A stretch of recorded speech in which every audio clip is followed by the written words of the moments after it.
Okay, so today on Musings with Ren, I've gone a little bit farther through the Fraser Health Authority. Um, Now, what I found is there are basically three patterns. There's targeted firing of white people and giving their IDs and last names and hiring of people with those last names who are ethnic, like Black or Asian or South Asian or Hispanic. And there's also mass hiring of foreign peoples from Singapore, South Asia, South America. And today I'm going to show you the more interesting one because we know it's all tied to the corruption. It's the Singh family greed. So in the C block, there is a family called the Singh Chahals. Now, in 2014, they were denied a visa because they had failed to apply their, I guess, immigration papers properly. They didn't file immigration papers. They just kind of showed up and were working and were causing problems. So a number of these folks, there were 41 Singhs, were rejected visas in 2014. Three of them directly were related to this family on the Fraser Health Report. The other ones are related to the Fraser report too, but for the purposes of this video, I'm going to focus on the Singh Chahal. So you can sort of get a snapshot or a picture of what's going on with at least this cousin family. So, now this family is no stranger to controversy. In 2023, a man named Harbuk Singh Chahal got a conditional sentence. He was faking job offers for clients. So basically, he got charged with immigration fraud in Halifax. Not BC, he's on the other end of the country operating. And he pled guilty. So he was in court. But he was not paid by the Fraser River Health Authority. But he's one of those immigration guys that sort of gives you an idea of how it might have happened. Like they're just hiring their own relatives and sneaking them in the country through these services that they're supposedly running. So in 2016, the Fraser Health Authority has four Chahal family members employed. It was Avtar, Gurkin, Navneen, Sukhwinder Singh. So of these people, two are no longer in Canada. Avtar went missing in December 2024. His car was found on a bridge in BC. According to TikTok, he's still missing. So for 2 years, or at least a year and a half, this man is gone. Nobody knows where he is. He was disappeared. The next one was Navneen. She showed up in Centerville, Virginia, working as a physician's assistant. So she's left the country to work in the U.S. The two that are still there are Sukhwinder Singh and Gurkeen Karen. So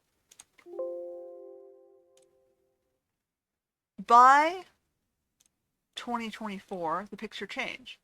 There are 25 Chahals employed. So, in 2025, we got hit with a massive, oh my God, we ran out of money. We have to lay people off. They've increased the employment size by almost double. And what we're finding as we go through each of the names individually is some of these people aren't registered as even working at Fraser River Health Authority. And that's part of the problem. That's why they ran out of money. They were trying to siphon funds into relatives to justify firing local, Canadian workers. So as we saw on the previous slide, these two, when one person was maybe killed, and the other one was run out of the country, just so that these 22 guys could have jobs. So, I went through it. Only 5 of them are even publicly linked to Fraser Health Authority. We have Kawal Preet. He's a cardiovascular technologist. He was paid between 2022 and 2025 after 10 years of unemployment from being terminated at Chilliwack General Hospital. So if he was terminated in Chilliwack, why was he rehired 10 years later? What was he terminated for? Did anyone look at his records upon deciding to rehire this man? Second one, it was Lovepreet.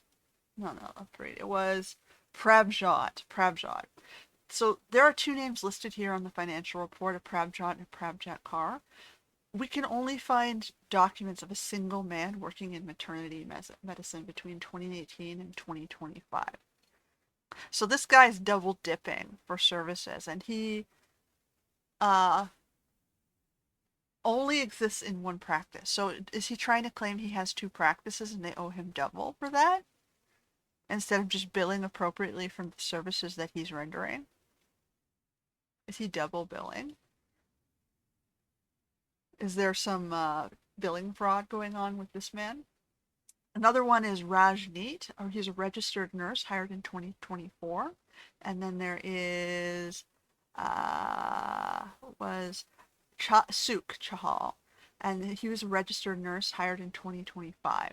Now the problem with Singh Chahal was he was working in auto collisions in 2020 to 2021, and he's also got an identity as a realtor. So there's three IDs or three men operating under this name.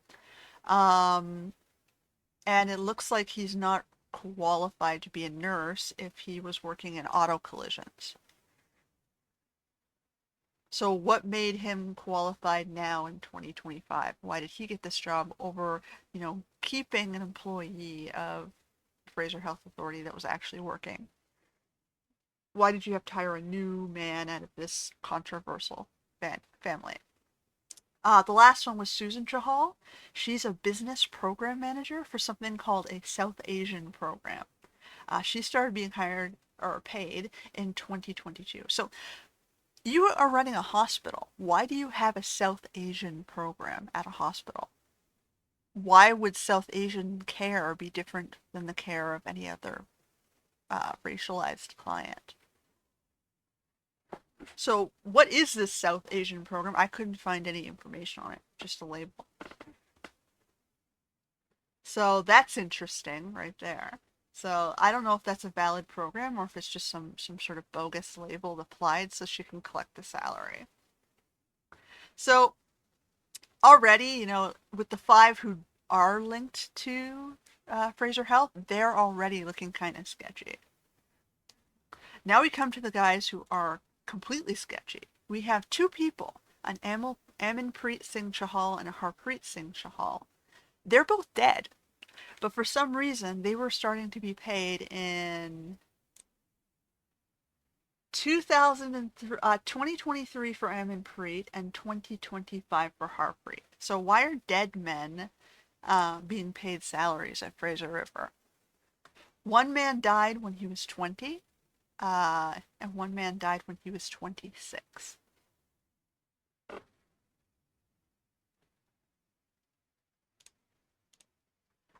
There were a bunch of people on this list who were not employed even in the health profession. So we have, actually, I should go back to the list. High level, we have Jaspier or Stu here. He's got two magazine profiles online where he has listed different IT work experiences. He's being paid by Fraser Health since 2022. What is he doing in IT, and why doesn't his public profiles explain what he was doing for Fraser Health? We've got Lovepreet, who's being paid twice. He works in shipping and logistics. He's a laborer. He lifts boxes for a living. He's been paid since 2022 and double in 2025. That's sketchy enough as it is. We have Narinder and Navjot here. They're both offering financial loans as financial advisors and let's just say loan sharks. So they're using the money that they're being paid. They were both hired in 2025. So they're offering the money that they're earning to other people to collect interest from you at exclusive hikes.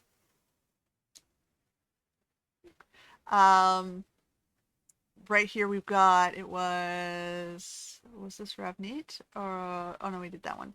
Yeah, so those were the sketchy ones on the list. Those were the most sketchy. So the IT professional with different experiences, the guy working in shipping and logistics, and the two offering financial loans as loan sharks. So, like I said, there were other people that were also found, but they weren't even working um, in the health profession. So we have two realtors, we've got two fitness instructors, somebody working at a grocery store. Why? How did these people manage to collect the salary from Fraser Health Authority when they're not even employed or educated as health services officials, health professionals? And one of the most scary thing is one of the registered nurses has a name suspiciously like an attempted murderer and rapist in BC.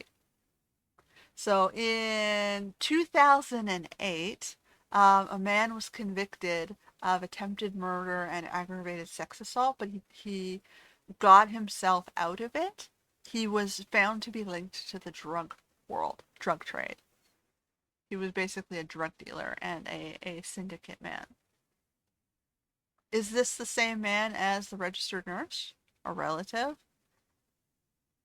Like his name was literally two letters transposed. Is he hiding out by changing his name by two letters? Or is it a completely different guy and it's just sketchy because they're in the same family? Anyway, so you can see, you know, we've barely scratched the surface of the report, and already one of the first families we've got, they're killing legal migrants. They're smuggling drugs and weapons. They're, you know, they've got murder charges and immigration fraud associated with them. Why is this family being employed in Canada over Canadian citizens who have clean records, who were born here, who are educated here? We know who they are. We don't know who these people are, but every time we see something from them coming out of the news, it's starting to look worse and worse, isn't it? Like two guys were dead. You're paying dead men. Did they fake their own deaths? Or are they people who murdered someone and is now committing identity fraud? Why would we want to pay these people, right? Anyway, so I'm going to keep going through it, and as I see interesting stories, maybe I'll record some more videos. This one has been kind of interesting, but I'm going to end it there. So until next time.